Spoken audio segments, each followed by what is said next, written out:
May 24th, 1983. This is Joe Todd, an interview with Mary Standingbear and Jeff Standingbear, her grandson, in Tulsa, Oklahoma. Mrs. Standingbear, could you tell me where you were born? Well, I was born in northeast of, where the cemetery is, right down below the little house, the houses. That's where I was born. It's 6 miles northeast of Pawhuska, the old lookout place, in 1901, January the 19th. January 19th, 1901. Mm-hmm.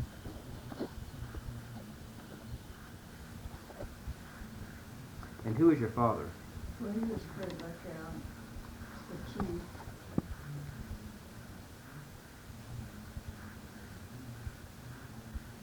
And who is your mother? Oh, Judy Mowbray Lookout. And the maiden name was Mowbray. M-O-G... M-O-N-G-R-A-I-N, that's what it's spelled. Okay. Were they both from Pawhuska? They both lived there. They moved from Kansas into Pawhuska. They were both born in Kansas, I think. So they came down when the Osages came down from Kansas.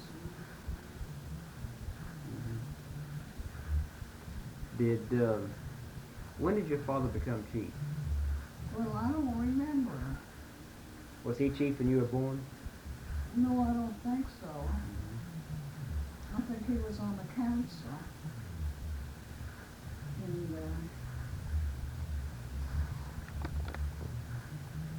Now, what does the council consist of? Well, it's the chief and the assistant chief and 8 councilmen. And they have a interpreter and a secretary, I think. Did your father ever tell you stories about life up in Kansas before they moved down?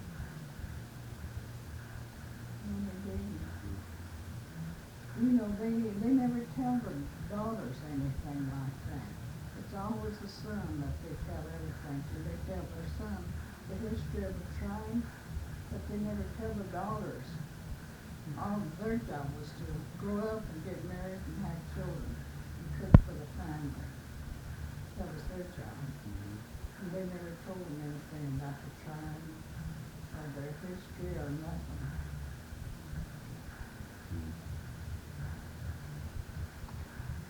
As a child, what kind of chores did you do around the house? Nothing. Nothing. I just played.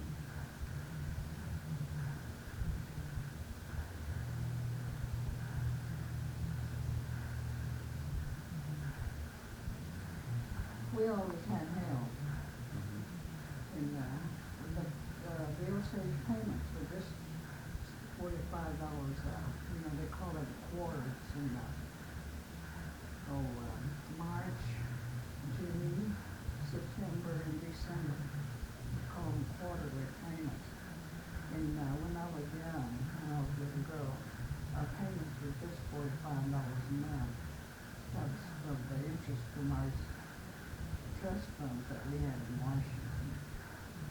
And then my mother and dad always had help. We always had colored women or Mexican women cooking for us. Sometimes we had sheriffs, colored sheriff. I remember one time we had a Spanish sheriff. He was from Spain. And I don't know. And he came there and he stayed with us about 2 years. He used to dress in white all the time and wore a white cap. Hats, caps. Yeah. And then my father always thought that he might have been running away from the law to be out, out like that. What was his name? All I know is Frank. Frank? That's all I know.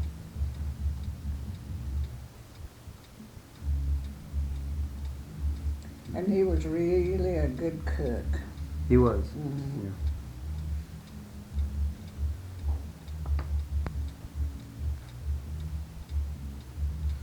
Was your I understand that your father was the last hereditary chief He was. of the Osage. How come the next chief wasn't? How come your brother wasn't the next chief? Well, they started voting on the chiefs. Well, I think when the allotment, when they had the allotment, I think that they started voting on chiefs and councilmen. But in the olden days, it just the chiefs, ruled the tribe. Mm-hmm. But I think in 1906 and 7, that's when they opened up the roll, and that's how these 2,229 Osages were on the roll. And that's when they start electing chiefs, I think. I don't know. I don't know anything about the history of that tribe. As I say, we weren't told. Mm-hmm. Who was chief after your father? Well, my dad died while he was chief. Mm-hmm. So, I think John Oberle, I think, and then Paul Pitts, Mm-hmm. and then Sylvester Tinker. Yeah. What kind of man was your father like? Can you describe him? My father? Yeah. Well, he was a real good man. He was a quiet person, and he never raised his voice towards us children. I had 3 brothers, and he never did raise his voice. Never did spank us or anything like that. Just my mother did that when we were little. But he never would. If we'd done anything wrong, he never said anything. Maybe when we would get all together some evenings, well, he'll talk to us and tell us what is right and what is wrong. And then he'd say, well, you did this and that wasn't right. You shouldn't have done that. And then we'd tell him we were sorry. We were, because we knew, we heard his feelings, and then we never tried to do anything like that anymore. Mm-hmm.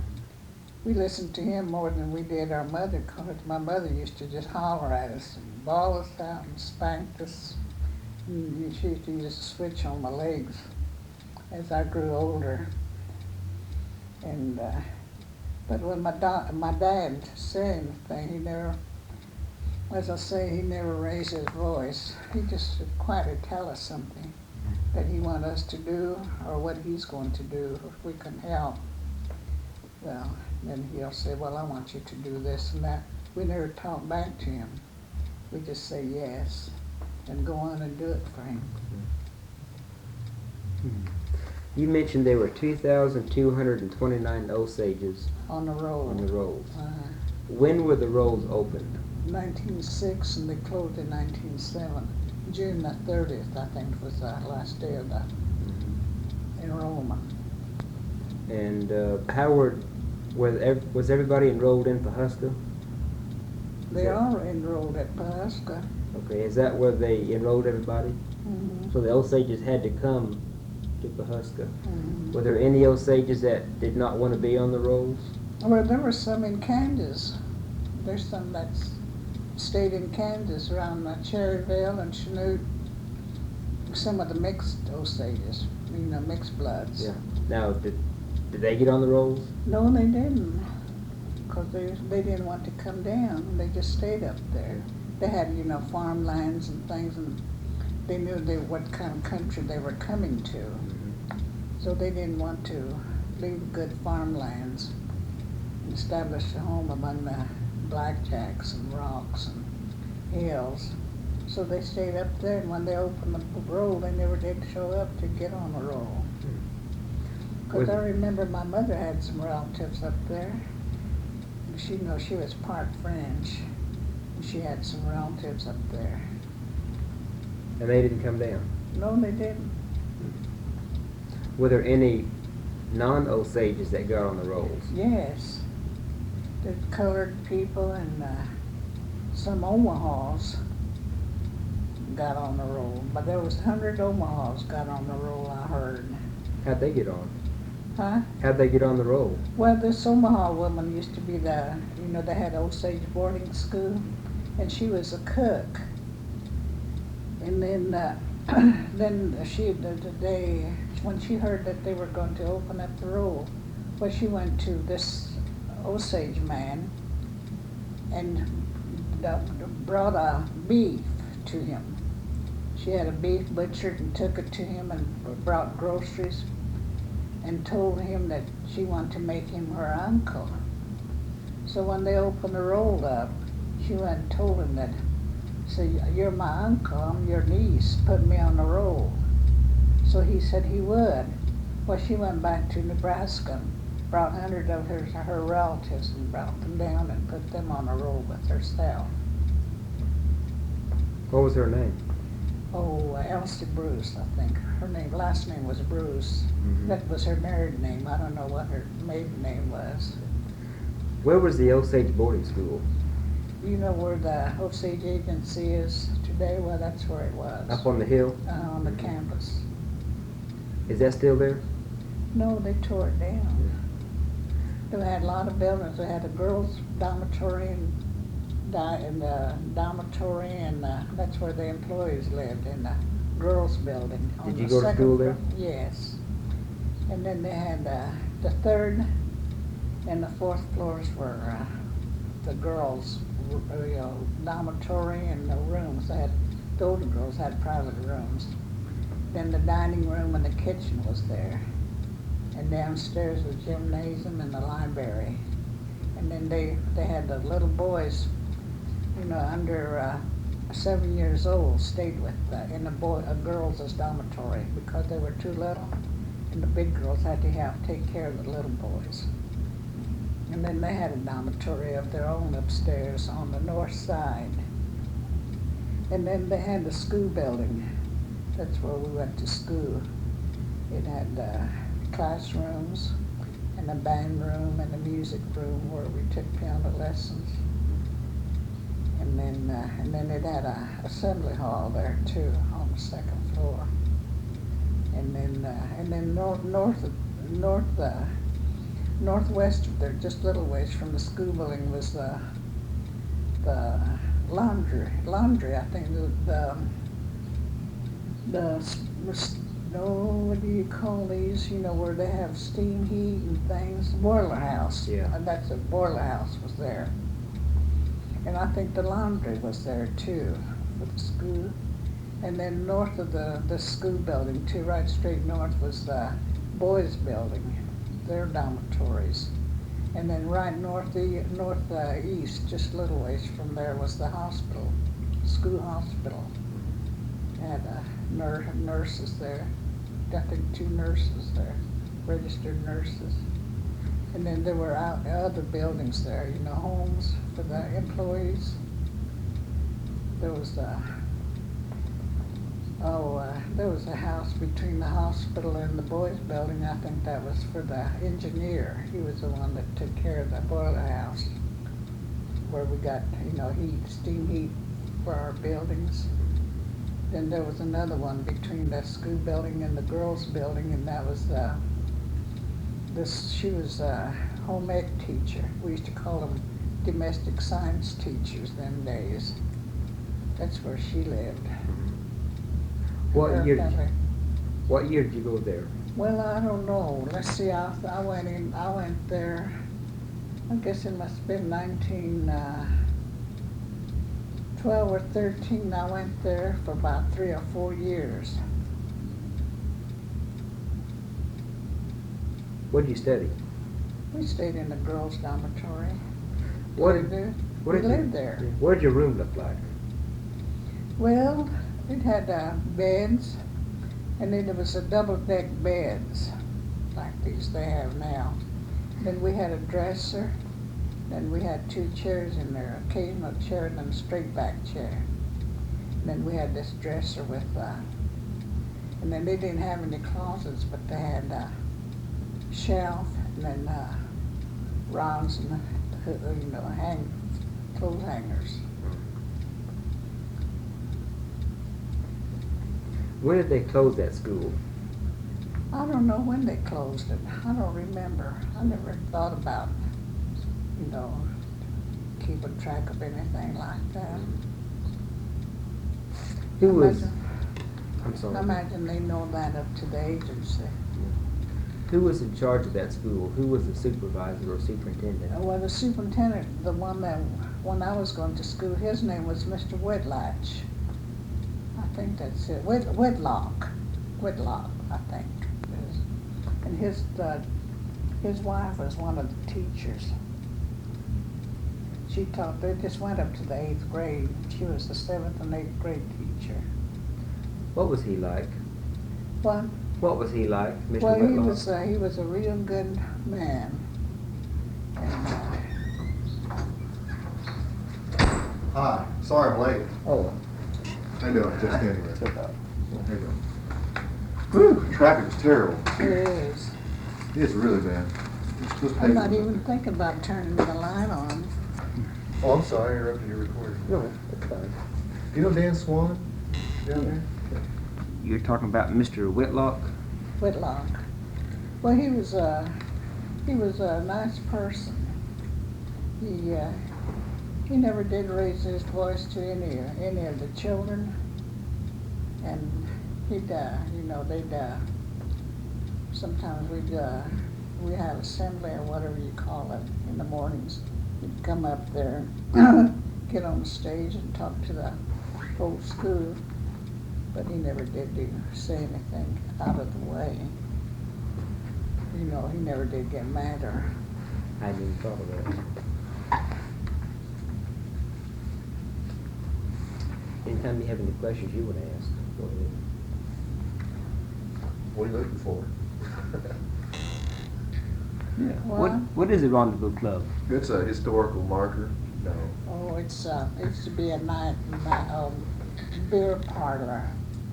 Near And, Pawhuska. these other reservations don't allow the Indians to drink beer, but the Osages, they always drank beer, went in beer joints and lounges, all they want to. There was one of the policemen from Pawnee, Oklahoma, came up to up there to Pawhuska as one of the policemen. And then his first duty was to go to these beer joints and run all the Indians out. And then the Indians went up to the agents and fussed about it, and they got rid of him.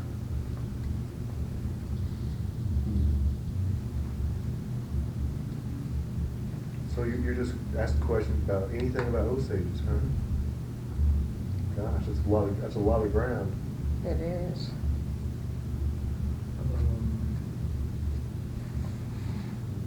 What have those other fellows been talking about? Vest and those guys. You mentioned they started electing the chief in 1906 and 1907. I think so. I don't remember. I don't know. 1906. What was the reason? How come they? In 1906, Congress passed an act of Congress which amended the Osage Constitution of 1881, and it changed the basic organization of the Osage government. And from that point on, we'd had chiefs before then, but it was set up different. We had a court, we had a council, and we had chiefs, but it was by districts. But they changed everything in 1906. And then there was 2-year terms, and then they changed it. Your father was elected under 2-year terms, and later on, I don't know, about 20 or so, they changed it to 4-year terms. But her father was chief for 29 years. Yeah. That was when they started electing chiefs. So it was in 1906 an act of Congress. Right. It's a pretty well-known act. But see, her father was hereditary chief anyway of the little Osages, and then her mother had the great Osages had the chief's paper for his Pawhuska. Pawhuska. That was my mother's grandfather, Mm-hmm. and then she got his papers. Mm-hmm. And all of the chief's treaty papers, we have 5 of them. They're in the Smithsonian Institute right now. And the medals that came with them, my brother Henry, my youngest brother, after my mother passed away, he wanted to know what he would do with what he should do with these papers and these medals. And then he said, I'm thinking about putting them in the Osage Museum. And I said, don't you do it. I said, well, they'll lose them. Somebody might steal them. I said, take them to Smithsonian Institute in Washington, D.C. I said, they'd be safer there, and I'm quite sure they'll take them. So he did. He thought he would go up there and just turn it over and come home. And here he stayed 2 weeks. You sure he got the medals there? And then he said that he took one medal. I don't know which medal it was, but they said they had 13 of those medals, and there was one missing. They just had 12. And then here, this 13th one was the one that we had. And then they told us at that time that those papers were worth $60,000. And then he just I told him, I said, don't you give it to them, just loan it to them and put our names on there. So they said that they would give him $60,000, and he said no, he just wanted to loan it to the Smithsonian. Did you record her on it? Good, we'll get that as evidence. Yeah.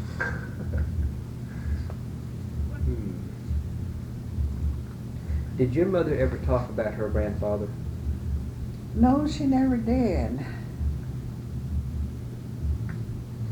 And I told you that they didn't tell the history to the girls, to the daughters. It's always to the sons. What does Pawhuska translate? Pawhuska, that's white hair. White hair. Pahu is hair, and sky is white. And your mother got his papers when he passed away. Now, what exactly were these papers? And they're treaties with the government. And then that tells how the government will take care of the Osages.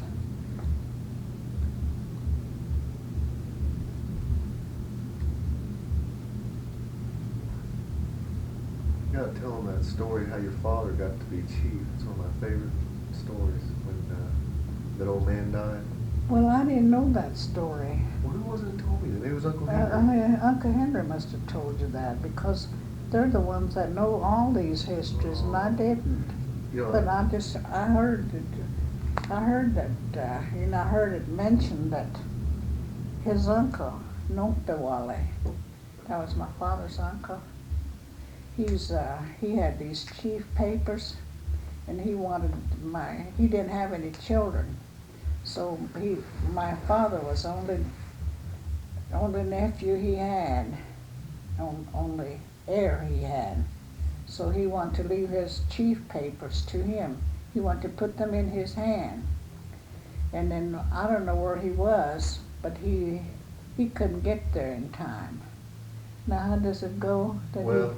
Now I heard he that passed away. Nopewale was on his deathbed, and he sent for your father, but he was so far away. By the time he got there, they said he had already died. But then you can tell what happened. And then when my father got there, he opened his eyes and came to. Nopewale. This Nopewale did, and then gave those papers to my father. And I'd heard that Nopewale said they told me to come back, and I was supposed to give these to you, and then he gave them to your father, and he laid down and he died. I don't know. My brother and them knew all that. I didn't. Yeah. I was just telling him that they never did tell the daughters any, the history of the Osages. It was always the sons that they passed it on to. What did they tell the daughters? Did they tell them anything? They just tell them how to cook and how to sew and keep house and have babies and raise family and be good to their husband and be a good housekeeper. Mm-hmm. That's all they were brought up for. A lot of our Osage women have lost those ways over the years. No, I was kidding. But they were kind of, the women were kind of,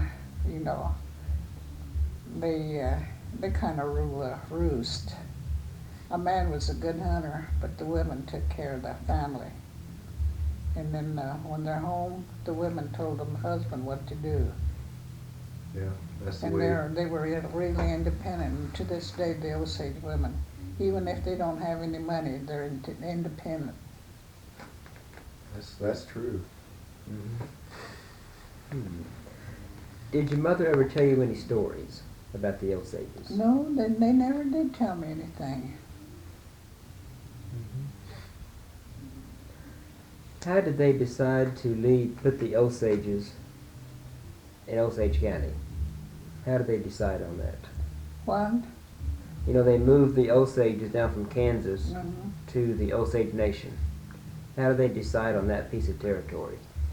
Well, I don't know. I think the government just gave them so much money for the land of Kansas, and then the government had picked out Osage County.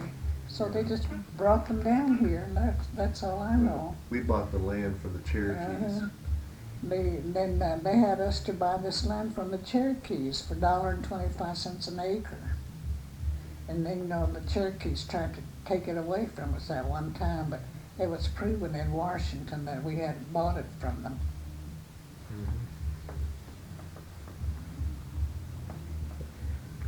Can you describe the headright system?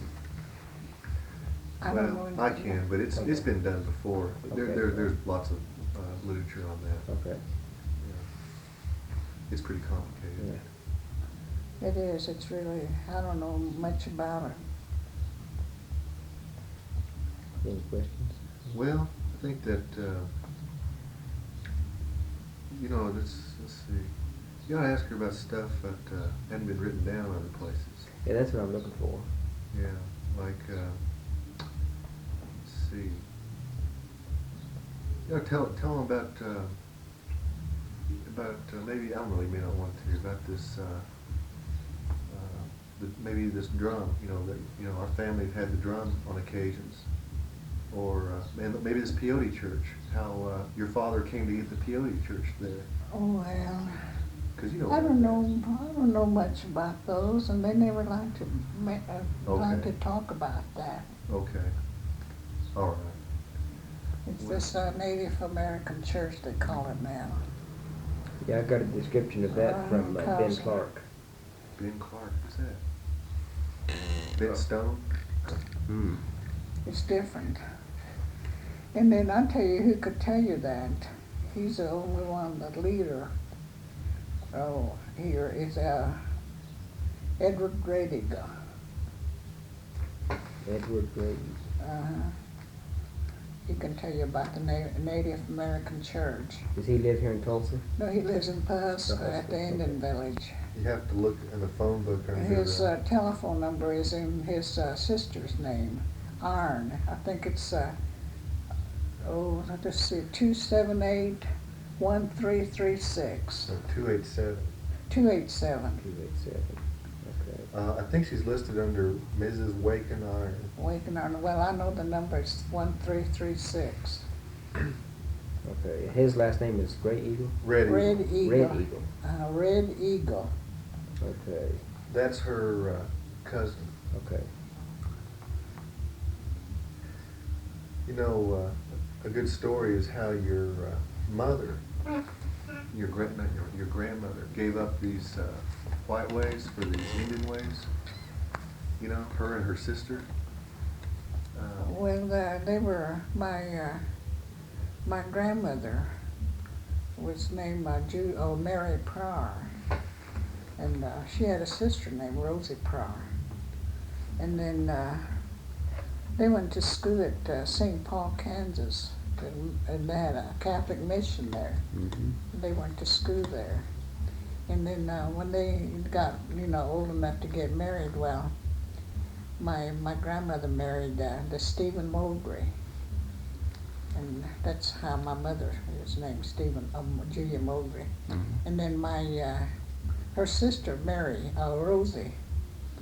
Rosie Pryor married Les Shoto. They were all mixed bloods. Mm-hmm. They were half Osage and half French. Mary and Rosie Pryor's father was Nathaniel Pryor. Okay. the one that's buried in Pryor, Oklahoma. He was captain of the Lewis and Clark expedition. Right, right. And and then they dressed in civilian clothes. They didn't wear Indian clothes, but they had a grandmother that was full-blood Osage, and their mother too. But they dressed in civilian clothes. And then one time they used to have these country dances. They all lived out in the country, had farms. They had a country dance. They had a dance, and they went. My mother said that her brother was older than she was. He was about 2 years old, and then she was a baby. And she took them, and then her sister Rosie Pryor Shoto, and her husband went.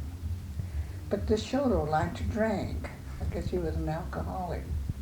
And at the dance, he stayed.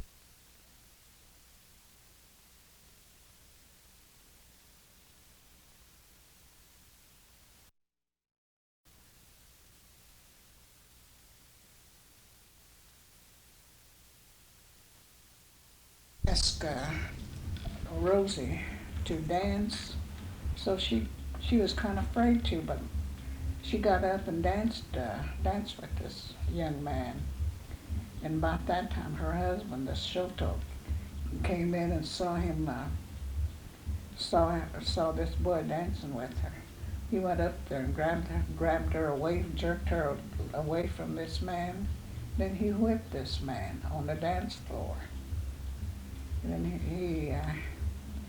then he went back on out, and then he came back, and I think stayed with his wife. And then after the dance was over, well, they started out, and they started to go home. They went out the door, and this man that he whipped was standing there waiting for this Shoto. And when he stepped out the door, he shot him and killed him. And then they all went home, took his body back to their mother, grandmother. And then after the funeral, their grandmother made them wear Osage, go back to the Osage ways, made them wear Osage clothes. And then made them go back to the full-blood side of the family. And then Rosie, after mourning, I guess, so long, well, she got married again, and she married Henry Redigo, a full-blood Osage man. That's where this Edward Redigo is a great-grandson of. He's a grandson of Rosie Redigo. How did the Osage clothes differ from the civilian clothes? Well, Indian clothes. They wear broadcloth skirts, and then they wear blouses.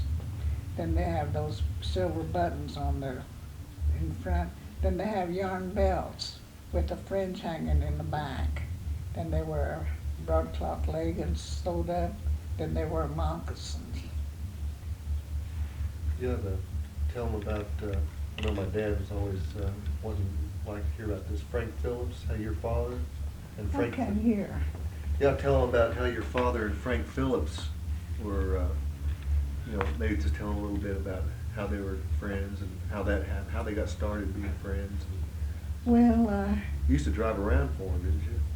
well, I don't know how they got it. Well, they had, Mr. Phillips and my dad. I don't know how they met, but they became friends when Mr. Phillips first came from. I think he came from Iowa. When Frank Phillips came down here, my dad went to Bartlesville or something, and I met him, and they were good friends. And then he built that Wool Rock, and my father and mother used to be guests there. They'd go and spend a few days there. Then Mr. Phillips and his wife would come and visit my folks, and so they had a big. They had they had then he started, buying, the Phillips company started buying leases from the Osage sales, lease sales. And then he knew my father, so, he was glad to see. And then the Osages adopted Frank Phillips into the tribe. And then my father gave him an Indian name. And then in the Phillips, Will Rock Museum, you can see this buffalo hind with all that story on there. It's hanging up. And so my father used to call him son. And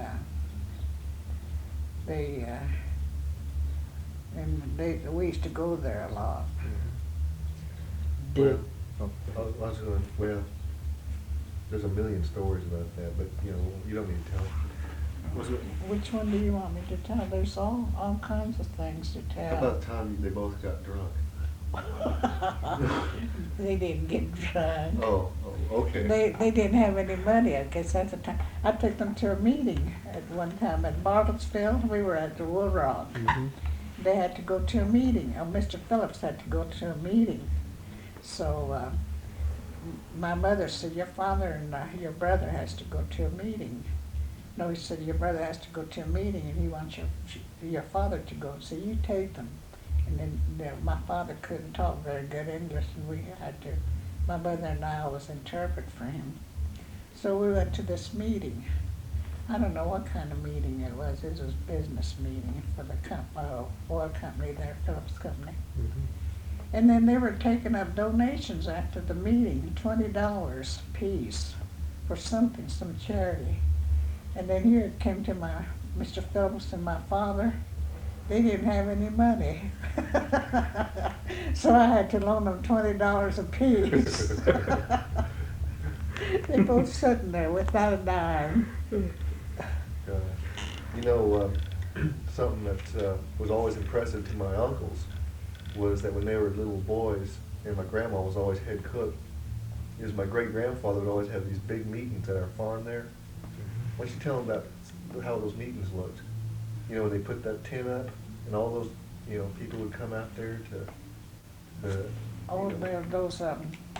political meetings. Yeah. My father used to kill, beef, and then they butchered in the Indian style. It was different from the white people, the way they butcher.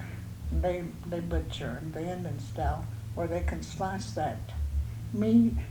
They slice it in big slabs, and then they barbecue it on a grill.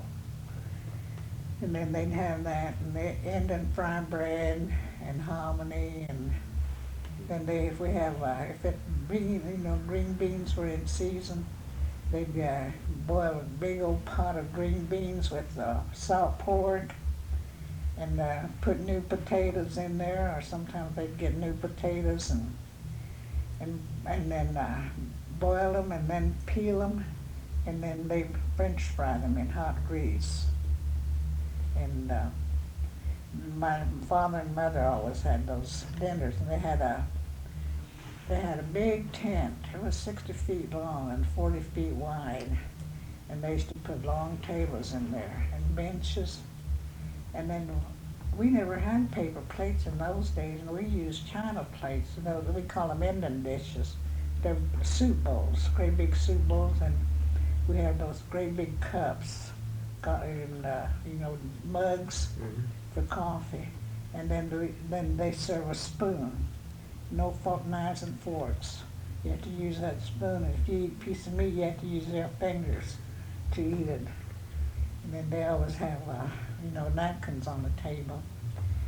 And then in summertime, they'd set the table out, and then, there'd be flies around.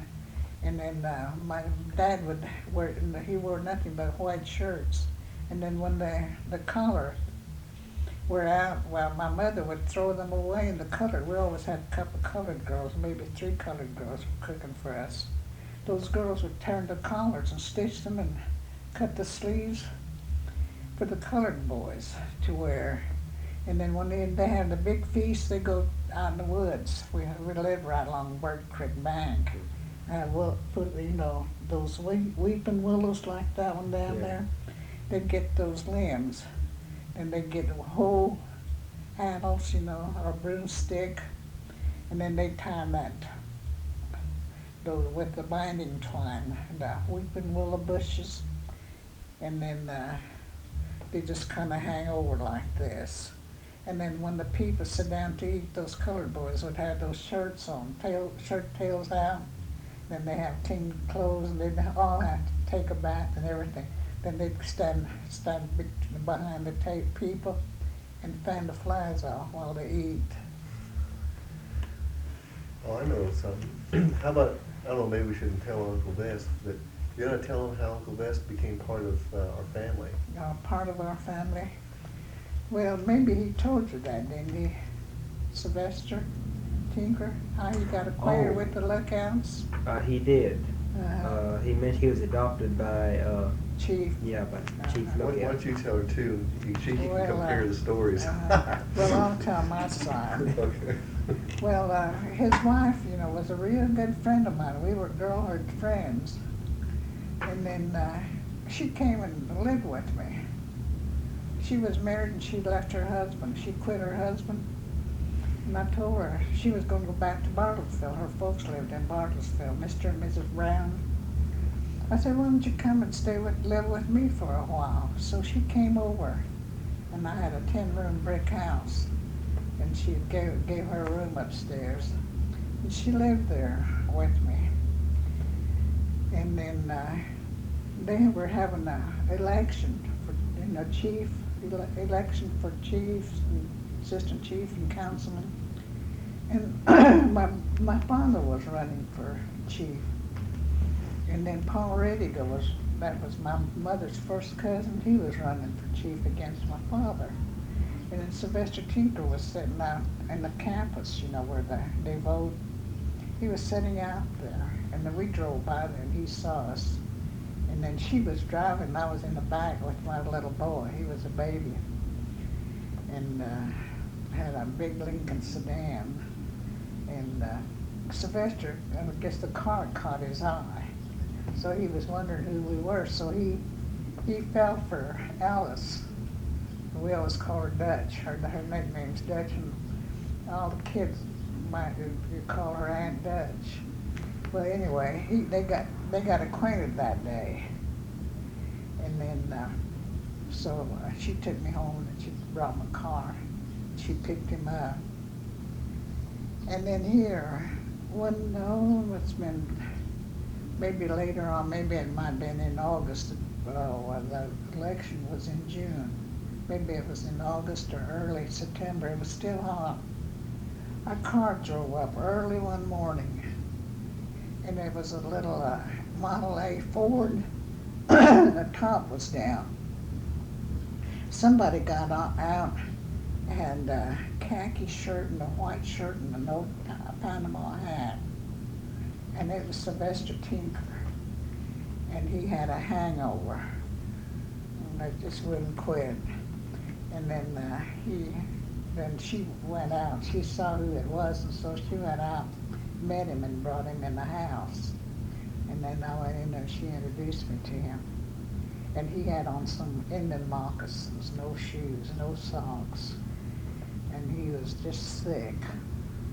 And then I think we had something to drink there, and she got it for him. And then he didn't have no place to stay and didn't have no money. And his folks wouldn't have anything to do with him because they were so disgusted with him. He was alcoholic, and they were disgusted with him, and they didn't have anything to do with him.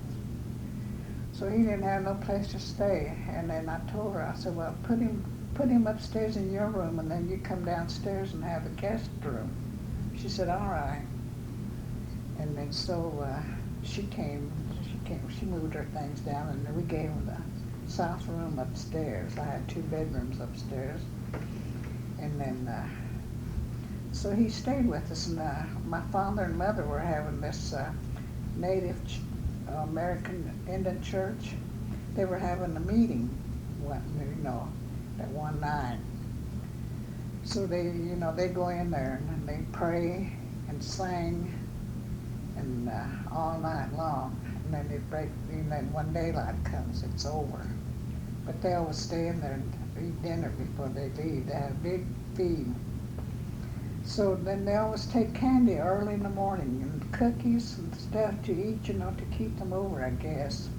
And then keep them, from getting too hungry. So we were going to take candy, and then Alice always, went with me. She knew how to, go through the ceremonies down there. So I told her, I said, tell Sylvester to go with us. So she said, all right. So he went down there with us. And then he told me that he wanted to quit drinking. He was just getting tired of drinking.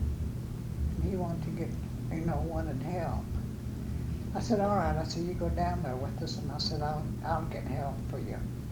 So he went down there with us. And my cousin, Richard Petzimer, was sitting with my father at the head of the, meeting. And then my brother Charlie was sitting on his left side. And my cousin Dick was on the right side of him. So we sat in the back. It's, round like a teepee. And we all sat in circles. So I told my cousin, I said, I got something to tell you, and I want you to tell him Dotsy. That means father. He said, all right. I said, what is it? And I said, Cousin Dick, I said, we brought Sylvester Tinker in here. He said, I know it's that young man with you folks. And I said, he's been drinking, and I said, he's having a hard time sobering up, and his folks won't have anything to do with him because he's drinking so much and he wants to quit. And I want you to tell my father that, and I want him to pray for him and help him. He said, all right. He said, I'll tell him that. So we sat in there, and then they passed the candy around, and we got candy. And then we got up to leave because we had to go help set the table for the dinner. Then Sylvester got up with us, and he started out with us, and they called him back. My cousin called him back, told him to come back and sit down. So he my dad prayed for him, and then they all have eagle fans, and then they fan them off, just like blessing them. That's what they did to him. They put him in the altar, they have a place where they have a fire burning. That's where you have to stand by that fire, and they fan you off. They pray for you and fan you off. That's what they did to him. Then my dad told my cousin to tell him that if he really means it, he would help him. So he said he did, and that's how he quit drinking. He didn't have to take any kind of medicine or go to any kind of home or anything. He just quit. He just listened to my father. That he'd go visit with my father, and my father would talk to him. My mother would interpret for him. And he just stayed there with us. And then I guess they stayed there about a year with us, I guess. And then after he sobered up and everything, he started going into the meetings. And then one time in the meeting, it breaks up at daylight, and then when daylight came, well, my father and mother told the people that was in there that they were going to adopt Sylvester Tinker as their son, as one of their children. And they wanted everybody in there, and they wanted to try to know that they were adopting him as their son. And then Ben Wheeler, and they go, when they name their children, they go by the clan. We belong to the Eagle clan. So this Ben Wheeler belonged to the Eagle clan, same as we did. So my father had him to give Sylvester an Indian name in that meeting. So Ben Wheeler gave him the name of Washoshi. I don't know what that means, something but like a warrior. And it means a warrior. And so that's how Sylvester got into our family. And that's been over 50 years ago, I think. So that's why I call him Uncle. And then he was really good to my father and mother. I think that he treated my father and mother better than my own brothers did. Well, he speaks very highly of them. He sure did. He was better to them than his own children. You say you're in the Eagle clan. Uh-huh. How many clans are there? Oh, there's a whole bunch. There's the Buffalo clan, deer. There's 2 kinds of deer clans, and there's about 3 or 4 different kinds of eagle clans. And then there's the Ponca clan, and then there's the, what is this you call it? Julie's. Well, sun carrier. That's what they. Sun carrier. There's about 15, I imagine. I don't know. Well, but a lot of them are disappeared. Like my wife's clan. She's. How many children did your father and mother raise? Oh, well, they had 9 of their own. And they raised 4 of us, Charlie and Frederick. There's Charlie, Frederick, and Henry and me. And then they raised 56 orphans. And then, well, some of them weren't really children. Some were old, grown men and women that would come and live with them. There was a whole family came and lived with them for 2 years one time. It's this woman and her husband and daughter came and they stayed with them for 2 years. But this woman used to be married to my father's uncle. So when he passed away, she married this other man. But she stayed close, was close to my father. Mm-hmm. So they were kind of an elderly couple, and so they didn't have no, they didn't have money. Just got $45 every 3 months, and then they had to, just work, make garden, raise things. But they were old, and she didn't know how to can or do anything like that. So I guess they were hard up, so they came and lived with my father and mother. And then in wintertime, they lived at the Indian village, a lot of them, in Pawhuska. And then in wintertime, there was a place right below our house. It's level, and the Bird Creek runs just about from here to this patio. And there's a great big, level place there, just like a playground. It's huge. And all those people from the Indian village, in fall of the year, they come and put up wigwams and put up tents, and they lived there. And it was led down below, a river bank, and the wind didn't hit them. And they stayed there for the winter. And then my dad always kept fattening pens, for beef and for hogs, And then about once a week, or maybe once a month, he'd kill a couple of beefs. Then they all divided up. And then when he butchered, he'd kill. He'd always tell them that we're going to butcher. And one day he would kill 8 hogs. And then they use these big old barrels, and they cure the fat, to call it salt pork. And then he and my mother, went to school at Carlisle Indian School in Pennsylvania. And my dad used to go to summer home with some Quakers, and they taught him how to cure meat. And then they used to cure ham and bacon, side of bacon or things like that. We had a smokehouse. And then my mother knew how to can different things. Then these old Indian women knew how to dry apples and dry peaches and dry apricots. And then my mother used to, they used to dry. We had a big orchard. There was about 20 acres.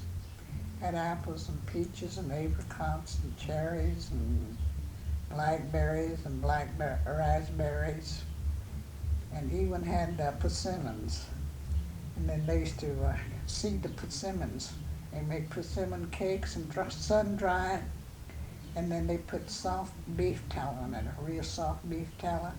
And then they put it in clean, flour sacks. and or else they get to buy pillowcases and turn them wrong, wash them and turn them wrong side out, and put these things in there and hang them up on rafters, to, in the smokehouse to keep them from getting molded. And then that's where they would do their barbecued beef. How they kept it. But he was, her father And was. then excuse me. No, go ahead. Then on the side of the hill where they camped, on the side of the hill, they had dug holes, slanting like this. And then they get barrels. My dad used to get barrels. And then they get straw. And then they put cabbages in one barrel with straw. And then they have about 2 or 3 barrels with apples with straw. And potatoes, and sweet potatoes. They'd be just lined up where they kept them in those barrels, kept them fresh. But he was their chief, see, so he had to feed them whenever they came there. That's just part of being the chief. Not the elected chief, but the hereditary chief. Hereditary chief, okay. Yeah. Were the Osages, did they want to go to the elective process, or do they want to keep the hereditary? Well, But they're all, I don't know. I don't know what it was, how it was. So I don't think the mixed bloods, there were more mixed bloods than those, the full bloods. And I think they're the ones that wanted the election. see, at first there was more full-bloods. And then in 1893, they discovered oil on the reservation. And within 5 years, there was a whole bunch of Osages that no one ever heard of come out of just everywhere. You can guess what happened. But at the same time, the full-bloods from the records show that they couldn't resist the disease as well. Because, see, we didn't have disease before the whites came like that. And the white blood has resistance in the strains, So when a smallpox came through or tuberculosis comes through, it hit the full bloods more. Well, to make a long story short, those two things, the fraud roll on there and the disease, by 1890s or almost 1900, you had several hundred more mixed bloods than full bloods. The mixed bloods were ones that wanted to allot the land. Full bloods wanted to hold it for everyone. Then James Bigheart kind of worked out this compromise, where he said the surface will be allotted, but we'll hold the mineral estate for all the people. But then that's a whole other story. But and that's been written on. There's lots of written on that. Tell about John Dillinger when he came to your dad's place. Do you remember that? I don't remember that. Maybe it was Uncle Henry or someone else was telling me about that. I know one time this pretty boy Floyd, where my father and mother's buried there. They used to be big rocks, and just before that was cleaned off. And then where those oil wells are, it used to be an 80-acre hay meadow there, no rocks or nothing. The planes used to land there. And there was a red plane came down. We saw it land there from my house. We never thought anything about it.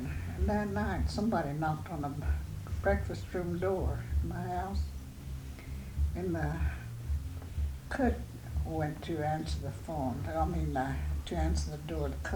I had a colored girl. And she came in and she said, Miss Mary said, there's some Indian man at the back door wants to talk to you. And I couldn't imagine. That kind of scared me. But I went. Here was my cousin, John Pryor. He's dead and gone now. And he said, I said, well, hello, Johnny. I said, come on in. So that was my breakfast room there. So he came down and he sat down and he said, I was wanting to know if you can fix me something to eat.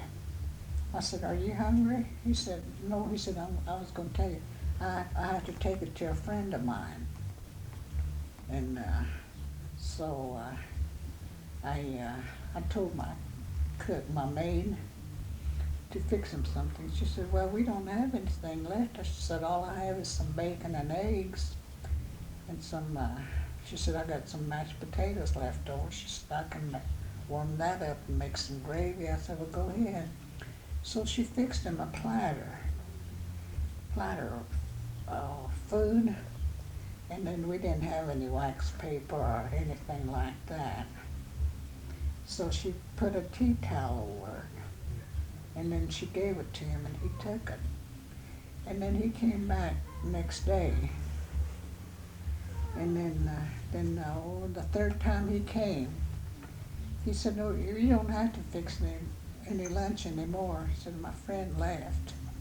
He said, an airplane came after him this evening. Was that Pretty Boy Floyd? Uncle Henry told me John Dillinger had come by the house and got along real well.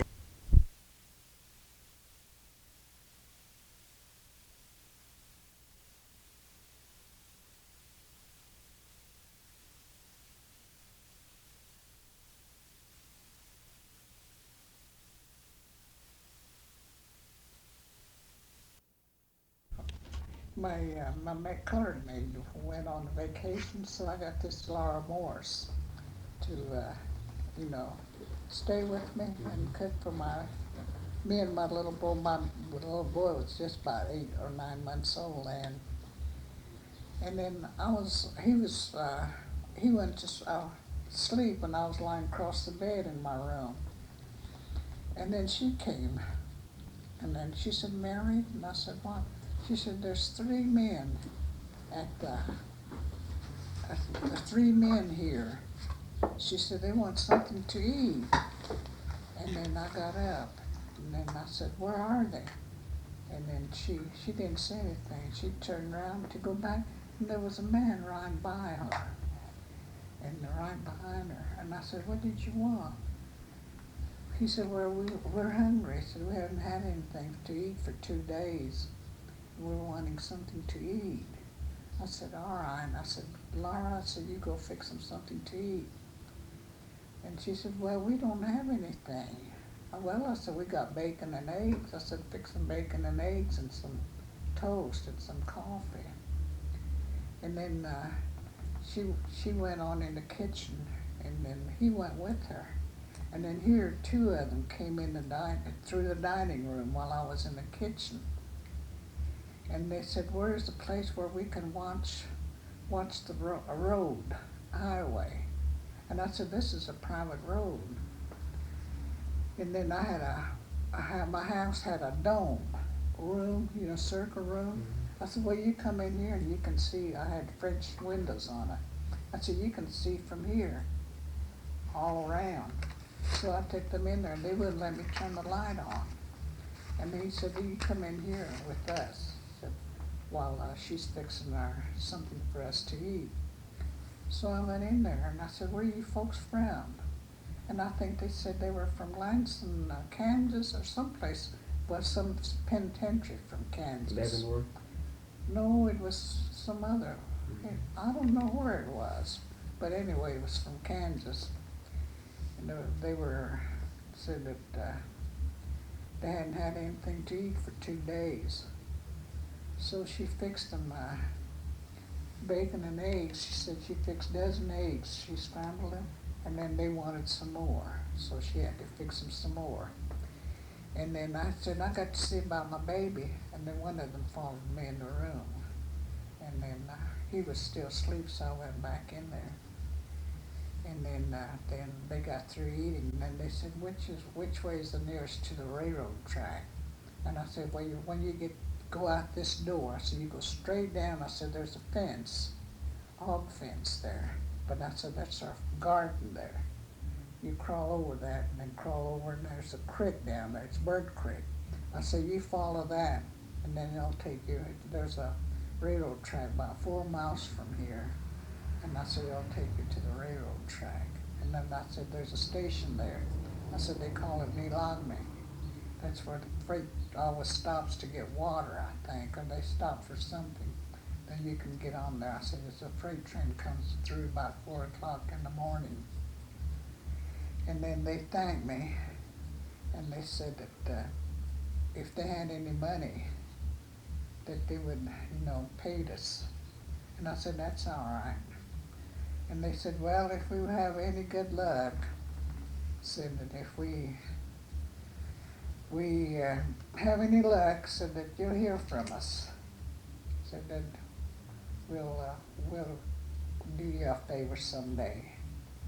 But I never did hear from them anymore. I don't know if they ever got caught or what. You know who they were? Huh? Did they tell you who they were? No, they didn't. Or, But they talk like if they ever made any money, they'd bring me some. never did. They're probably in Mexico. That's the Osage County used to be pretty rough there. A lot of outlaws come through. My mother told me one time that the Dalton brothers, Bob, Emmett, and I don't know the other ones. Grat. Yeah. And they used to come through at their farm, and she used to fix supper for them. And then one time she said it was after dark, and they were eating. That was in the horse and buggy days. And this Bob Dalton was a good friend of my father's. And then he told my mother he had this gun laying on the table while he was eating. And I don't know who the sheriff was, and they call him marshals. And then he said, he always called her Julie. He said, Julia, he said, see this? He said, I got one bullet in there he called that marshal's name. He said, I'm saving it for him. Let me ask, how do the different clans differentiate from each other? Well, they go by clans, so they won't intermarry back into the family. Like if a deer clan, like my mother and father, my mother was a bear clan and my father was an eagle clan. They call him Honka. And there's Osage and there's Tijuanos in the eagle clan, but my father was Honka. Well, they married these two, so it's different. They're not relatives, so they got married. And then the children had to take the father's clan. And then they can't marry back into the same clan, because they'd be relatives. That's how they keep their family blood And they straight. marry the mother's clan. They marry bear clan, and they can marry eagle clan, deer clan, or Ponca clan. But they can't marry the father's clan. No. Then on top of clans, Osages are divided into like towns, and that came from way out back there. When they were leaving, when they lived in Missouri or Illinois someplace, the Hominy bunch lived around Louisiana, and then the Gray Horse people were out west. So when they were bringing them to Osage County, they had to go and get these people back. And then these Gray Horse people too, and that's how they all got together. But they call it Great Osages. He's the one that made history, this Pawhuska. The old man didn't get to come with him. He passed away in Missouri. So his son, the young Pawhuska, is the one brought them to Osage County. And there were the little Osages. And the little Osages and the Great Osages were together around Illinois and Missouri. What's the difference between the little and the great Osage? Oh, it's just a clan. Just a clan? Okay. Well, it's not clan so much. It's Just different. They live separate. the different. I guess they're chiefs or something. Where But I was talking about with those 5 towns they used to have, which is like the Gray Horse people. They always call them the Big Hill people, possibly. That's what they call them. And then the Hominy people, they always call them Sansole. But then at Pawhuska, there's 3 towns. There's that Wahokoi, whatever it is, Then there's that one they call the Heart Stays. Then there's that one they call the, Nuns of what spirits the heart stays. yeah. And then what's that other one? There was Wahokules. I don't know. I don't know any of that. Morse Lookout would know. Yeah, he's one to talk to. Morse Mhm. Lookout. But anyway, there was 5 towns, and they got to split up way back there in a flood. There was a big flood, and they all split up. I remember hearing that when I was a kid. I thought you told me. No, I didn't. I don't know any Osage. Was this in here in Oklahoma? No, No, that was way in in there. Missouri or Illinois or someplace. You know who was a good Or one Mississippi. Mississippi River, they probably. Mm-hmm. The flood. when I was a kid sometimes, and I remember a little bit now, but we'd go to a funeral or something, and I'd sometimes sit next to her brother or cousin, whatever, it's Waking Iron. My uncle. Yeah, and I never realized until now that he'd be sitting there telling stories. Well, kids would be just standing around, and he'd be talking, telling stories. Just to kids, just be talking. And I guess we hear some of. I guess I remember some of those. They tell the histories like that to the sons, but they never tell anything like that to the daughters. Yeah. Who was Morris Lookout? That's my nephew, my brother Frederick's son. He works at Hillcrest in alcoholic. What do you call that? Just program. They have a program there. It's some kind of program there. He works there. He lives in Tulsa. Mm-hmm. Yeah. His father was Fred Lookout. Not her father, but her brother. His name was Frederick. Frederick. Okay. Frederick. His name was Frederick Morse Lookout, and that's his name too, Frederick Yeah, I can Morse. contact him through Hillcrest then. Yeah, we call it home. He's listening. Yeah. Okay. He knows a lot about those. His father, I think, told him a lot of things, and he's a noted Indian singer. Yeah. I'm also supposed to interview Woodrow Haney. You know him? He's not Osage. No, he lives here in Tulsa. Haney, there's some Osage. I know the old man that was having a birthday. They invited my mother and father, but they were having one of these meetings, so my father couldn't go. And I couldn't go because I had to be there to see about the people. He'd come in for the evening meal, and I had to look after. So one of my nieces took my mother up to Chanute, Kansas. They started early in the morning.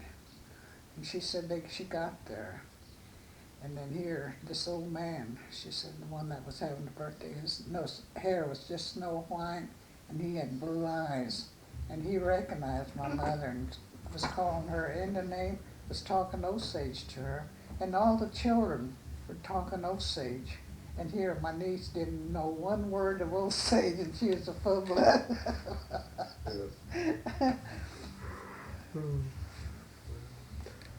I can't think of anything else, Grandma. There's so much, but I can't think of. I want to get a hold of Morris Lookout. Oh yeah. Talk to him. You And call, Ed you Red call Who? Ed Red Eagle. Ed Ready right. Oh, that was for the Native American Indian Church, was it? Uh-huh. Mm-hmm. And Morris knows about their ceremonies, dances. Yeah. Yeah. Who else would be a good one to talk to? How about Bates and Jerry Shaw's mother? She No, know- she's real young. She is. She's so old. No, I shouldn't she's say that. real young. Oh, I remember her when she was a tiny baby. really? Well, how about old? There's not. You're about as old as there is, but what about that man at Hominy? He's real big, and he's Bear Clan, I think. You mean Jess Townsend? Jess Townsend. Well, I don't know. He's deaf, He's yeah. getting old, Yeah. and they don't like to be bothered. That's where Yeah. I am. I just don't like to be bothered with anything, 'cause Oh, I know someone likes to talk. Hmm. Leroy Logan. well, he don't know anything. He'll have everything all messed up. Is that off? You better turn that off. Yeah. You're gonna get us in trouble. Head rights. But now they've changed that. And the headrights can't be sold. No, but see, it had, I won't get into this. Yeah, right, okay. Head rights, it's a bad, in a way it's a good thing, in a way it didn't work. The way the old notes, if you go into these archives, the way those old folks had it set up is that when you're born, they wanted everyone to share in the wealth. So just because the oil well hits your land doesn't, you shouldn't get rich just because you happen to get that spot. Your relatives or friends should, tribal members should come with the same share. But they meant for that when you come on, everyone will be taken care of. Well, the way it's happened, what happened is they put the laws of Oklahoma, descent laws and probate laws, applicable to the Osage. That was the biggest mistake they ever made. Because what it did was you ended up in a situation where one individual who was 1/16th Osage could have 4 or 5 head rights, and then you have full bloods with living in poverty. Now that's just the way it is, and no one's going to be able to change it. I mean, it's just that way. But if you look at the old records and what they were talking about in their meetings, and there are records of these things, they didn't want it that way. They wanted all the people to share together. But you see what happened? Well, that's where the Osages, the full bloods, from way back, they shared everything with the tribe. Yeah. Like when they were migrating and they go on buffalo hunts, well, they bring the meat home and they put it in maybe 10 pounds, and they have women to take care of it, to keep it from spoiling. They know how to do it, to preserve it. And then they divide that equally with every camp, and everybody had to have their share. They always shared. And then when they have gardens, they make gardens, raise squaw corn, and then squash, things like that. And then they harvest that and put it all in one pile, or maybe 2-3 piles, and then each one get their share. How do they preserve the meat? When they barbecue it, they slice it, in slabs about this long, maybe longer, about this wide, and then about this thin. Then they have grills. They just look like covered wagon grills, but they're wires, iron poles. Then they build a fire, a hickory fire. And then they let the ash, coal, turn to coal. Then they put that meat on there, and they barbecue it and get it well done. And then they cut it in pieces about this big. And then I was telling you about those sacks. Well, they put them in those sacks, and then they hang them where the air would go through them, and that's how they keep them. Yeah. Are there still any, I'll call them sacred ceremonies of the Osages? No, they don't have any of those anymore. They don't? No, after they drove this American Native Indian Church, they dropped all that. They got rid of all that secret ceremonies and things. So what are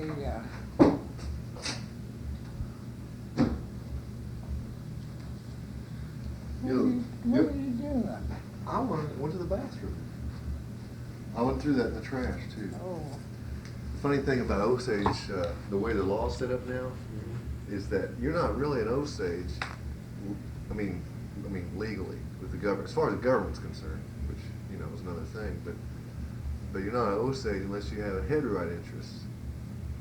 So you can be a full blood, and you wouldn't be an Osage. Cause see, you vote too according to how many head right you have. You have 3 head rights, 3 votes. But there's a way to interpret these statutes, if you want to, and it really is not hard to do, the way you look at it, that says when the last original allottee, that 1906 roll, when that last full blood, restricted one, passes away, then the tribe is no more. Well, yeah, but look, see, we're going to be here anyway. I mean, that's just what government says. Sure. But I'm just saying legally, that's the way it's coming down. And that in a few years, that's going to be a problem in the Osages. And at this point now, we don't know what kind of government we got. See, it's really up in the air. And Who's the chief now? oh, that tall chief. George Tall Chief. They said he didn't have an Indian name, and he just got one 3-4 days ago. Pierce St. John named him. Pierce St. John? What the name? I don't know. He belongs to the Buffalo clan. Oh boy, Pierce St. John is naming people. I named a child once. You did. Yeah, and all our elders were there, so it was okay. This family asked me to do it. She didn't even ask me to do it. This family came to me and wanted me to do it, so I did it. Now it isn't the way I was always taught from her brothers and some of these Pawhukas and others, was that they said that doesn't really give me the right to do it, because in the old days there was a ceremony, a way, and you had to have earn a right. You were given a right, but it took a long time. But nowadays, you know, they come to you, and if everyone agrees on it, well, it's okay. Now, how do you select the name? Well, they're set for each tribe. There's a set group of names. For each tribe or each clan? I mean, each clan. We're almost our own tribe, it seems like. No, each clan, yeah. Each set group of names. She knows all about that, about eagles and stuff. No, I don't. Well, look who else is around. You know, compared to everybody else. It's, really we're going through the motions anymore. But why not? I mean, it's something we got, and it's something that's pretty good, and it's gotten us. I mean, when you think about it, that there are this Osage people have lived as a separate nation for how many hundreds of thousands of years, and for the last 300 years through this disaster that's come upon us, it's really amazing. So there's got to be something good about those ways, and I like them. I mean, I've seen. I got a law degree. I mean, and I've seen Osage ways, and I tell you, I know. Well, I know one thing. They always say it's hard to be an Osage. Yeah, it is. Because It's even harder to marry one.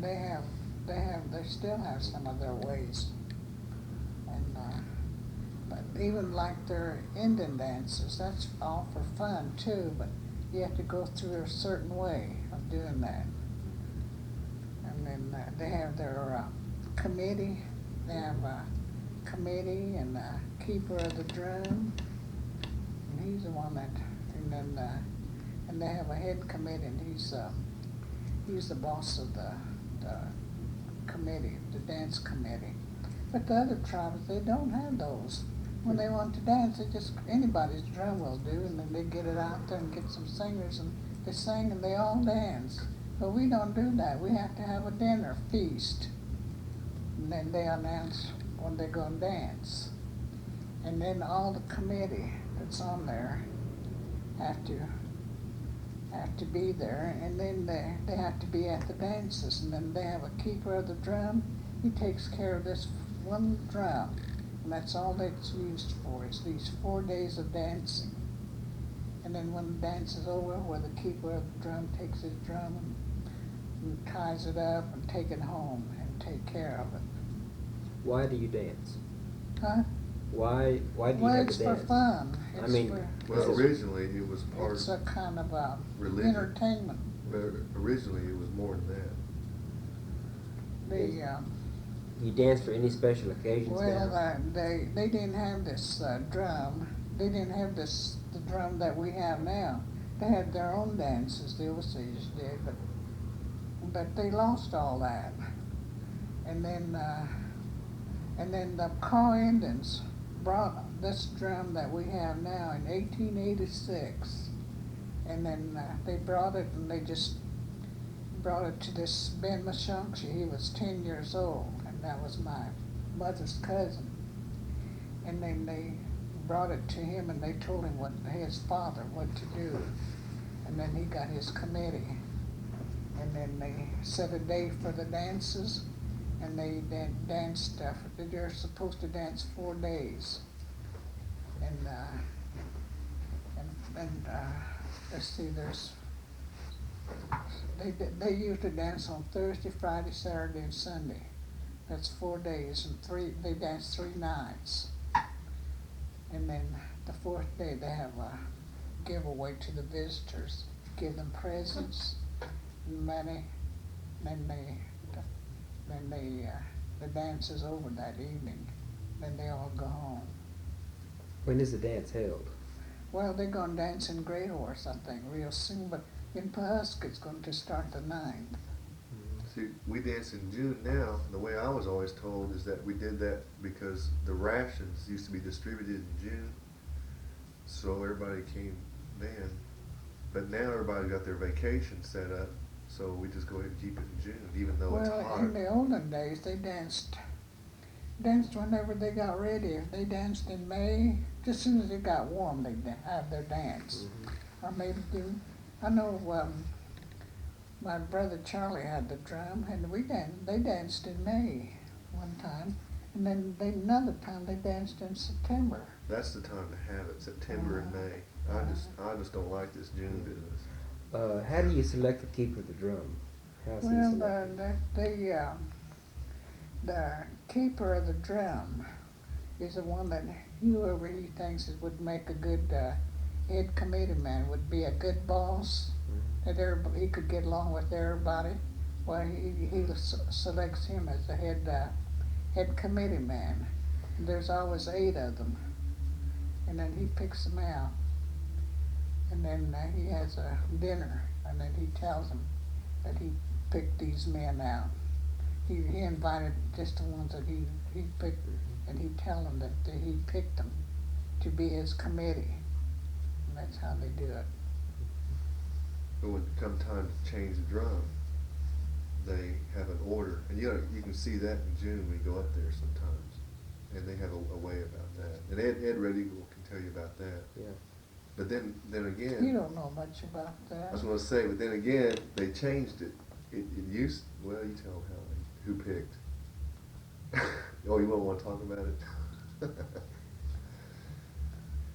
Well, come to the dances at Pawhuska. It's going to start the 9th. The best nights is Friday night and Saturday night. Is if you want to watch good dancing. Yeah. And a lot of, they enjoy it. It is, it's great. Now, are there other dances besides Osage? There's dance. This is the only dance we have. The Osages have. Like And, I know a lady in Oklahoma City, Ann Shadlow. Oh, yeah, I know her. Yeah. She's part Sioux. Yeah, she's Sioux and Cheyenne, I think. Yeah. Yeah. And she, And the different tribes have, dances all summer long. like, well, different tribes They dance, call but the them, Osages they call are them just- powwows. Yeah. Well, And ours is a war dance. if other tribes come to our dances, they have a certain place to sit. The one thing about Osage, like she was saying, that's really different from other tribes is that Osages keep order. And I've heard other tribe elder, like Cheyennes or Comanches come, and they always remark how Osages have kept order. And they would say, when we were young in our tribe, we kept order in our dances. They're warrior societies, but I guess it broke down. But we still keep pretty strict order, and you just can't. I mean, it's not strict as it used to be, but we still keep order. And Osages are noted for that. Are there warrior societies now in the Osage? There's one in Ponca City, I think. The Poncas, the House of Warriors. House Warriors. What is the relationship between the Poncas and the Osage?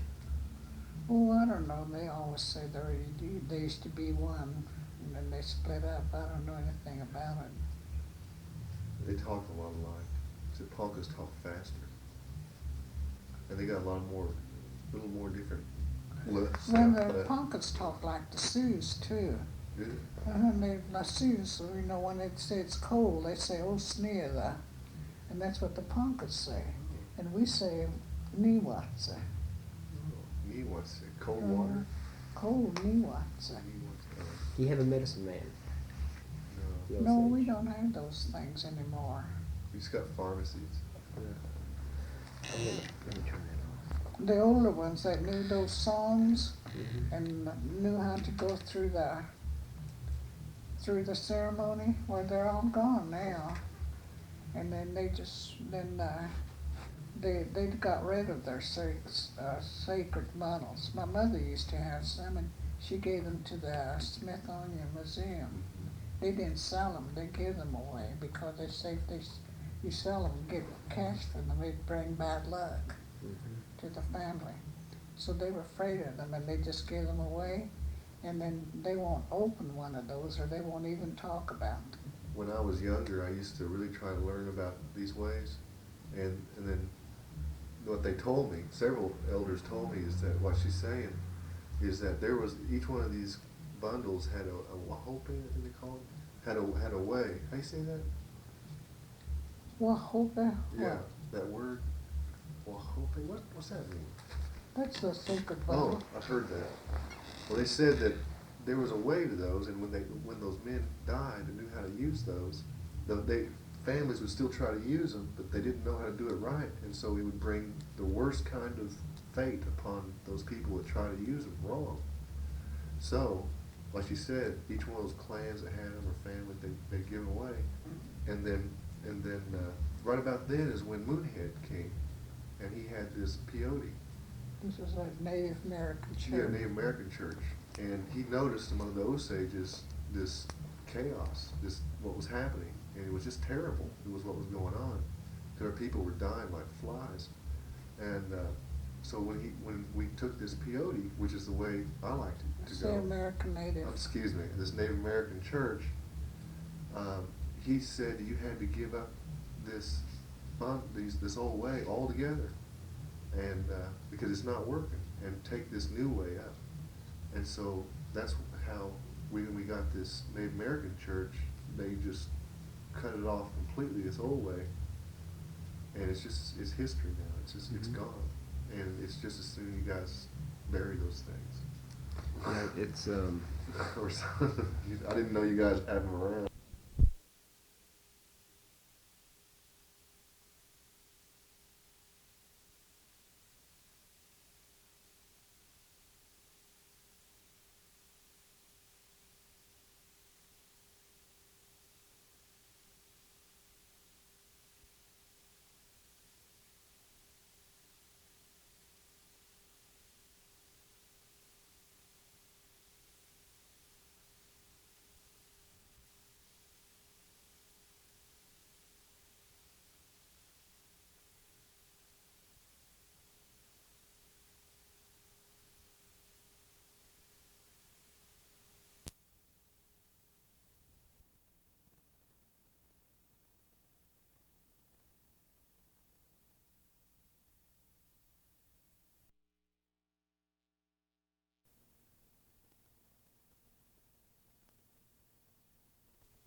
Her name.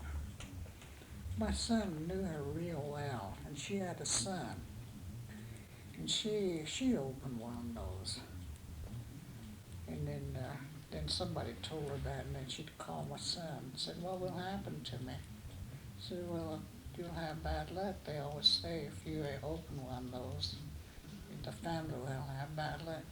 And she had two sons, and they both got killed in different accidents.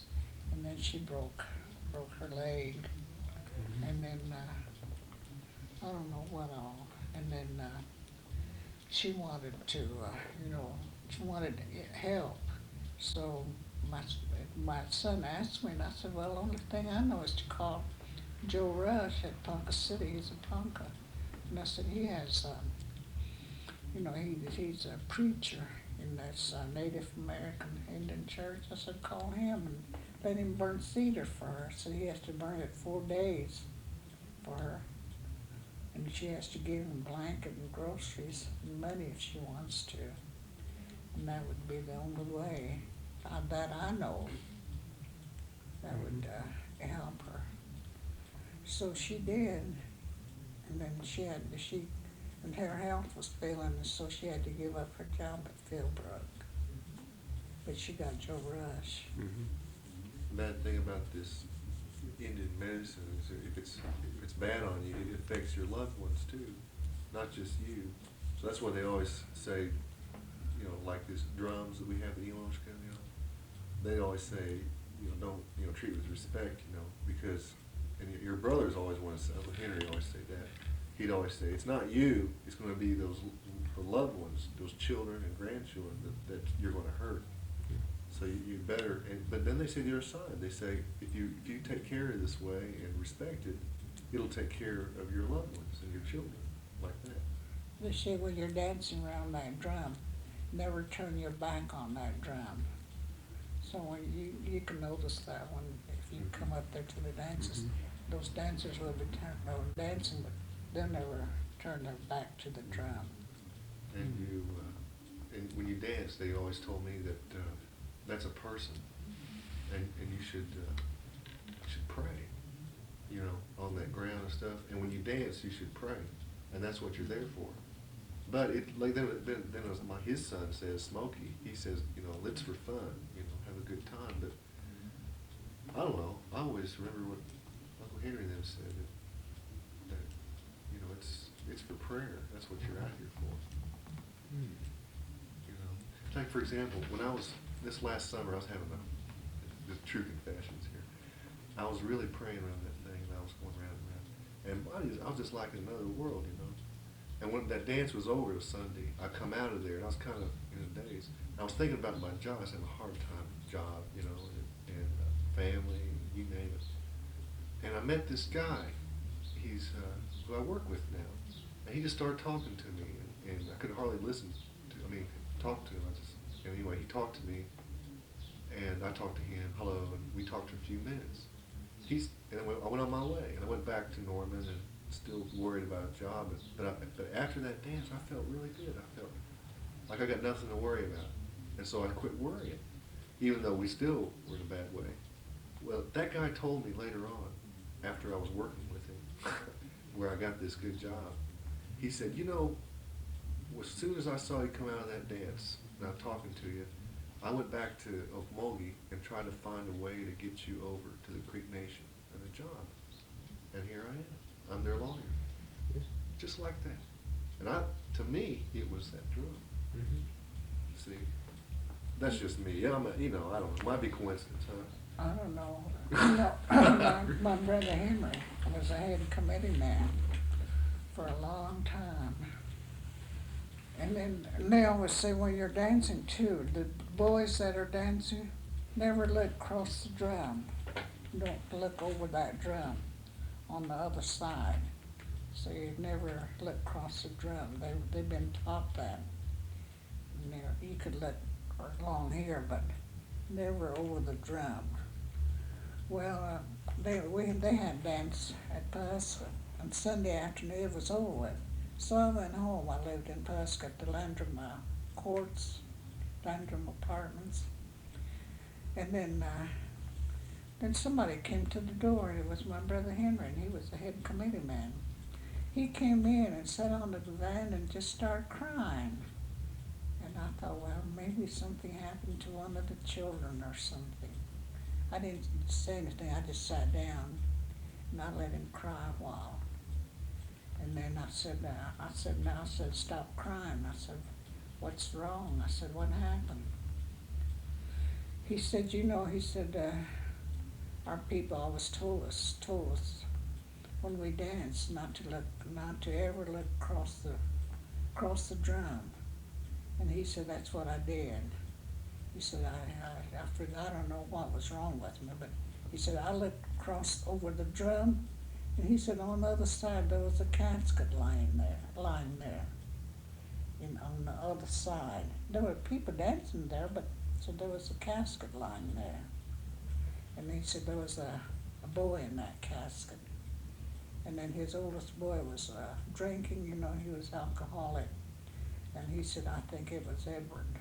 No, I said, it wasn't. It's not him. I said, but it's one of our relatives.